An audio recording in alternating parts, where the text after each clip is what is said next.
టైలరింగ్‌లో perfect అవ్వాలని అందరికీ ఉంటది. కానీ ఈ పర్ఫెక్ట్ అనే దారి తప్పులతోనే మొదలవుతది. ఓటమి లేనివారు కాదు. ఓడినా మళ్ళీ లేచేవారే గెలుస్తారు. హాయ్ అండి అందరికీ. అందరూ ఎలా ఉన్నారండి? బాగున్నారా? నేను ఫ్రంట్ పార్ట్‌ల మీద 2 హ్యాండ్స్ పెట్టానే. ఒకటి లెఫ్ట్ హ్యాండ్, ఒకటి right hand. First left hand తీసుకొని 4 వేళ్ళు కొలత పెట్టి అక్కడ ఒక టిక్ మార్క్ చేసుకున్నాను. ఇక్కడి నుంచి కొంత క్లాత్‌ని తీసుకొని పెద్ద డాట్ వేసేస్తాను. నేను ఎప్పుడు ఇంతే. స్మాల్ సైజ్ బ్లౌజులకి తక్కువ తీసుకుంటాను. బిగ్ సైజ్ బ్లౌజులకి ఎక్కువ తీసుకుంటాను. అంతా ఈ క్లాత్ తీసుకోవడంలోనే ఉంటది. షేప్ పర్ఫెక్ట్‌గా రావడం అనేది. నేను ఇలా ఉజ్జాయింపునే వేసేస్తాను డాటు. పెద్ద విషయమేం కాదు. అయినా నాకు ఏ కస్టమర్ నుంచి బ్యాడ్ ఫీడ్‌బ్యాక్ ఇప్పటి వరకు రాలేదు. కారణం అంతా ప్రాక్టీస్‌లోనే ఉంటదండి. 100% టైలరింగ్ అంటే. ఎక్కువగా గీతలు గీసుకుని, లైన్‌లు గీసుకుని, మార్కింగ్‌లు చేసుకున్నా అంతగా సెట్ అవ్వకపోయినోళ్ళు ఉంటారు. కానీ ఉజ్జాయింపుని కూడా లాగేసే ప్రాక్టీస్‌ని ఎక్కువ శాతం టైలరింగ్‌కి సమయాన్ని కేటాయిస్తేనే వస్తదని గుర్తించండి. ఇది మాత్రం ఖచ్చితంగా చెప్తాను నేను. టైలరింగ్‌కి ఎంత టైం ఇస్తే అంత పర్ఫెక్ట్ అవుతారు. చూడండి నా కుట్టు ఎలా కరువులో తిరిగెళ్ళిందో, ఎంత హైట్‌కెళ్ళాలో కూడా నేను మెజర్‌మెంట్లు చేయను. నా చెయ్యే అలా తిప్పేస్తదన్నట్టు. ఇదంతా ప్రాక్టీస్ అండి. ఎన్నో వేల జాకెట్లు కుట్టాను కాబట్టి నాకు ఆటోమేటిక్‌గా అలా చెయ్యి తిరిగిపోతదన్నట్టు. నేను ఎవ్వరితో పక్కన మాట్లాడుతున్నా ఇక్కడ హ్యాండ్స్ అయితే ఈ బ్లౌజ్‌ని కుట్టేస్తాయి. అదేనండి ప్రాక్టీస్ అంటే. చూడండి పెద్ద డాటు ఎదురుగుండా ఇంత గ్యాప్‌లో లాగేశాను. అసలు నేను ఎలాంటి కొలతలు కొలవను. పెద్ద డాట్ ఎదురుగుండా చంకలోది లాగుతున్నాను చూడండి. ఈ వేళ్ళ కొలతలతోటి షేప్ డాట్స్ చాలా బాగా వస్తాయని ఇంతకుముందు చాలా వీడియోలు షేర్ చేశాను. ఎక్కువ ప్రాక్టీస్ చేస్తే తప్పకుండా వస్తదండి ఎవరికైనా సరే. ఇది నేను నేర్చుకున్నదే కదా!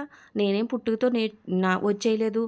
నాకు ఎవరో ఆకాశంలోంచి వచ్చి నా మెదడులో పెట్టలేదండి. ఇది నేను నేర్చుకున్నది. ఒకరి దగ్గర చూసి నేర్చుకున్నది. అప్పుడు చూసి నేర్చుకున్న తప్పులు జరిగినాయి. అందులో నేను చాలా కరెక్షన్ చేసుకుని ఫైనల్‌గా నా స్టైల్‌ని నేను మెయింటైన్ చేస్తున్నాను. అదే మిమ్మల్ని చేయమంటున్నానండి. మీరు ఎవరి దగ్గర ఏం చూసి నేర్చుకుంటున్నారన్నది కాదు. దాన్ని ప్రాక్టీస్ చేసినప్పుడు కొంత అవగాహన మీకు కూడా వస్తది.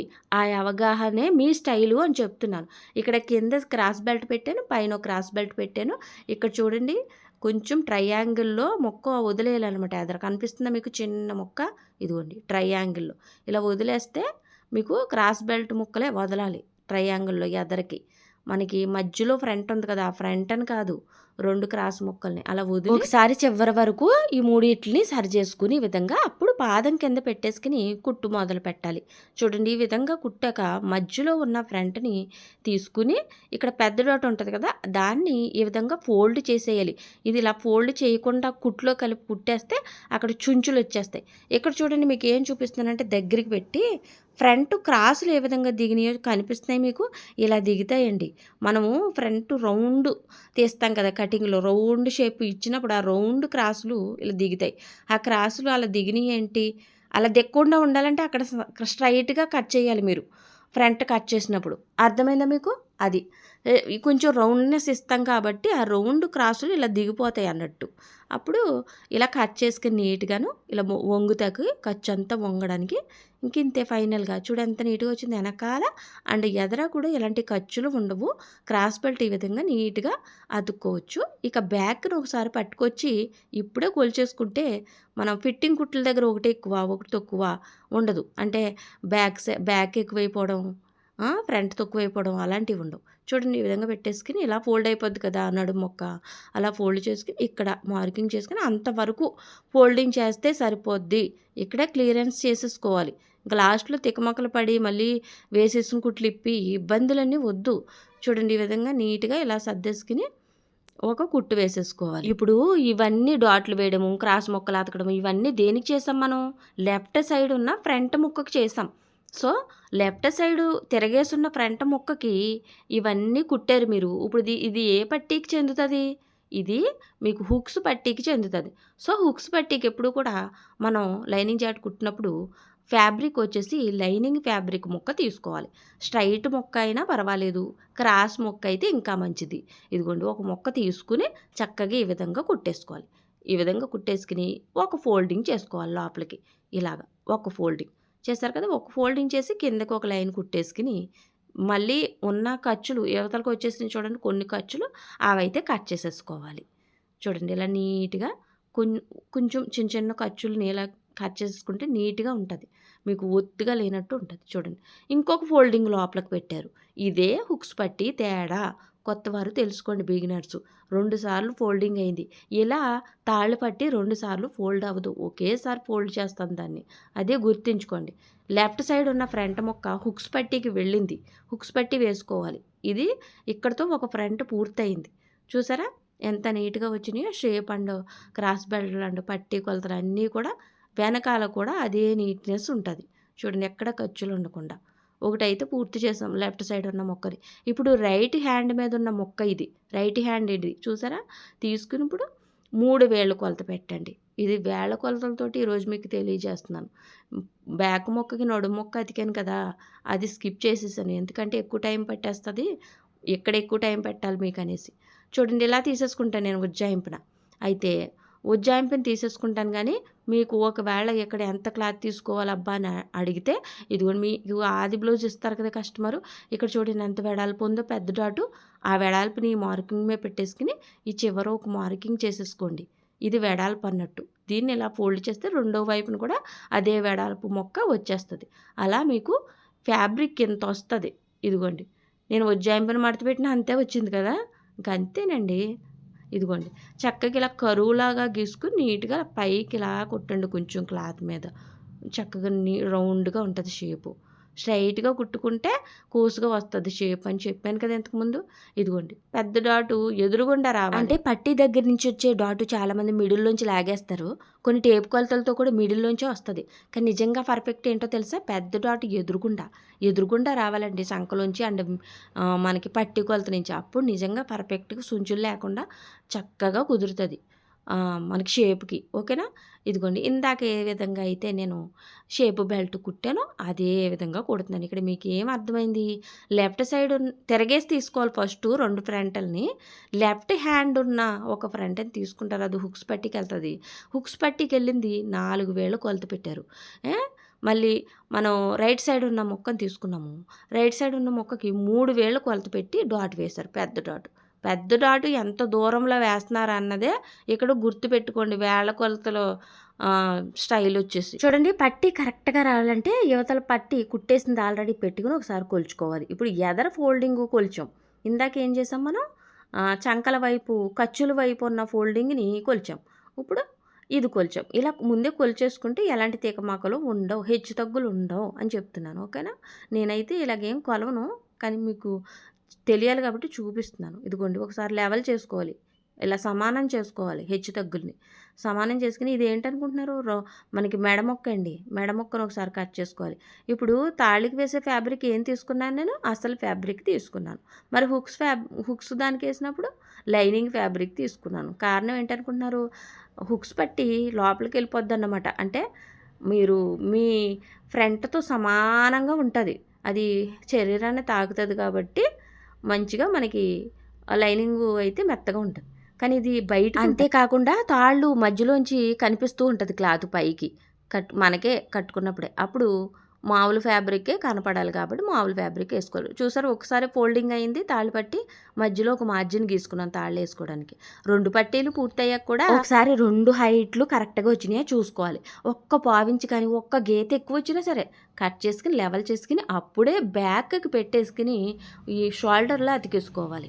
షోల్డర్‌లో అతుకుతున్నప్పుడు ఎప్పుడైనా మిస్టేక్ అవ్వచ్చు. ఇక్కడైతే మిస్టేక్ రాలేదు కానీ మిస్టేక్ వచ్చినప్పుడు కంపల్సరీ మీకు చెప్పేదాన్ని కదా! ఏ షోల్డర్ అయినా సరే బ్యాక్ కంటే ఫ్రంట్ షోల్డర్ ఎక్కువ వచ్చినా ఫ్రంట్ కంటే బ్యాక్ షోల్డర్ కొంచెం ఎంతో కాదు 2 గీతలు ఎక్కువ వచ్చినా ఆ ఎక్కువని మనం సంకల వైపుకు ఉండేలాగా పెట్టిగానే కుట్టుకోవాలి. మెడల వైపుకి పెట్టుకోకూడదు. సంకల వైపు ఉండేలా పెట్టుకుంటే కట్ చేసుకుని లెవెల్ చేసుకుంటే ఏమీ జరగదు. మెడల వైపు పెట్టుకుని కట్ చేశారనుకోండి ఏమవుద్ది? మెడలు పెద్దవి అయిపోతాయి. అది గమనించండి. ఇక్కడ హ్యాండ్ అయితే లోతు ఎటువైపు తీసాం హ్యాండ్‌కి అది ఎదరికెళ్ళాలా ఈ విధంగా చెక్ చేసుకోండి. ఎక్కువ ఉన్న చూసారా? తక్కువైపోయింది మన హ్యాండు. మనకి ఎక్కువ వచ్చేసింది బ్లౌజ్. కాబట్టి ఇలాంటి క్రాస్ ముక్కలు అతుకులు పడతాయి. ఇవి పీలికలు.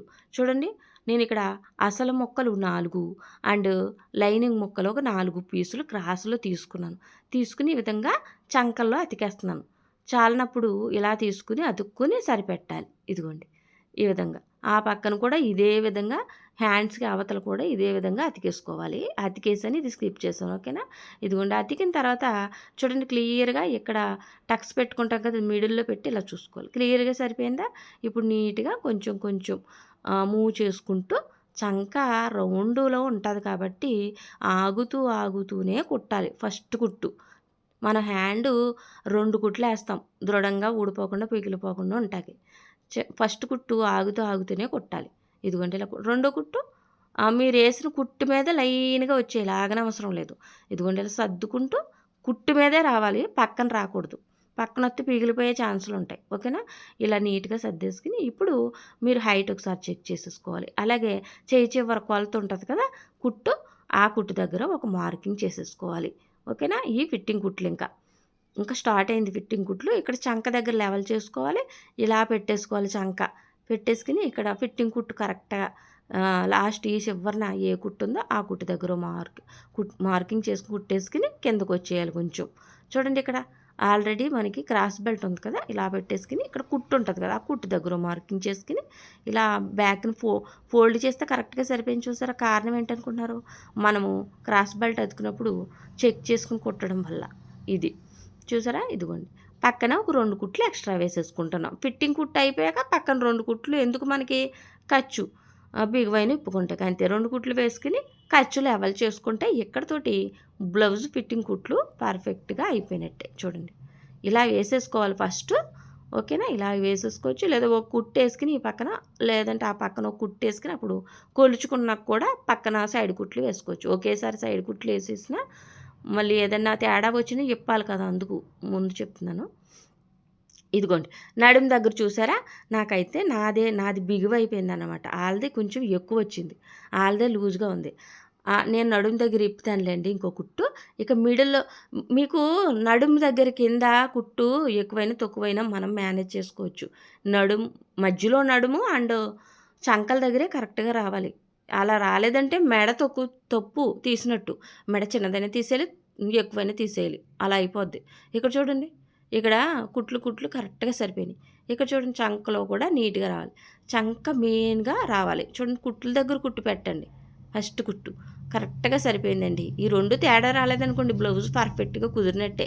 మెడ చిన్నది కట్ చేసేసినా మీకు ఈ కొలతలు మిడిల్‌లో చంకల దగ్గర సరిపోవు.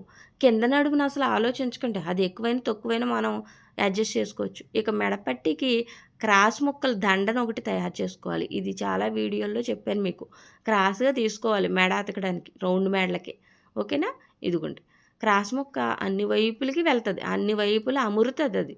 అది జాకెట్‌ని ఫాలో అవుతూ కుడతదన్నట్టు. ఇదిగోండి.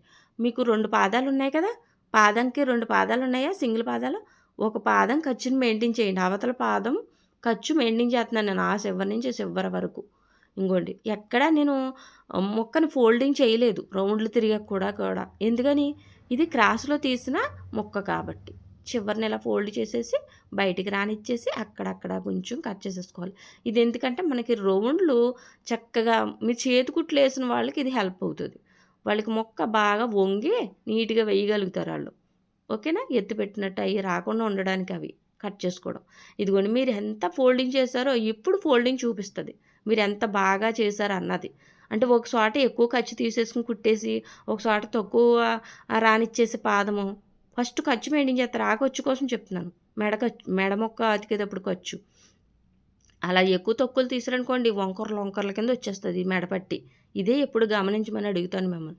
చూడండి నేను ఒకే లెవెల్‌లో ఖర్చు మెయింటైన్ చేశాను. ఆ చివరి నుంచి కాబట్టి నాకు చూడండి ఎంత బాగా వచ్చిందో. ఒక బద్దీలాగా ఒక గోటు ఆకారంలో వచ్చింది. ఇలా రావాలి చేతి కుట్లకైనా సరే నీట్‌గా ఉండాలి. అప్పుడే మెడ రౌండ్ అందంగా తేలుతది. చూడండి ఇలా మొక్క లాస్ట్ వరకు ఎంత బాగా వచ్చింది చూసారా? ఇదన్నట్టు. ఇది చేతి కుట్లలోకి నీట్‌గా ఫోల్డింగ్ చేసేసి చేతికుట్లు వేసేస్తారు. ఇదిగోండి ఇంకా మిగిలిన ఖర్చుని ఈ విధంగా కట్ చేసేసుకోవాలి నీట్‌గా. ఓకేనా? ఇదిగోండి ఇలాగ నీట్‌గా కట్ చేసేసుకొని ఇది ఇలా ఫోల్డ్ చేసి చేతికుట్లు వేసుకోవడం. ఎంత నీట్‌గా వచ్చింది చూసారా? ఇలాగన్నట్టు. రౌండ్ షేపులు కాడ కూడా నీట్‌గా ఇలా తేలుతది. ఇదండి మరి ఈరోజు వీడియో అయితే. ఏమనిపించిందో మర్చిపోకుండా కామెంట్ చేయండి. పర్ఫెక్ట్ అవ్వడం లేదు టైలరింగ్‌లో అని బాధపడకండి. ఎక్కువ శాతం ప్రాక్టీస్ చేయండి. కొంతకాలాన్ని ఇవ్వండి టైలరింగ్‌కి. ఎందుకు ఈరోజు వీడియోలో పర్ఫెక్ట్ కోసమే చెప్పానంటే చాలామంది సిస్టర్సు పర్ఫెక్ట్ అవ్వాలని టైలరింగ్‌లో నా కోరిక అని కామెంట్ చేస్తున్నారు. టైలరింగ్‌లో ముఖ్యంగా ఉండవలసినయి పేషెన్స్, ప్రాక్టీస్, కాన్ఫిడెన్స్. తప్పులకు భయపడితే ఏది నేర్చుకోలేం. యెస్. ప్రతి తప్పు మనకొక పాఠం. వీడియోకి ఒక లైక్ చేయండి. మరో మంచి వీడియోతో మళ్ళీ కలుద్దామండి. ఉంటానండి. బాయ్.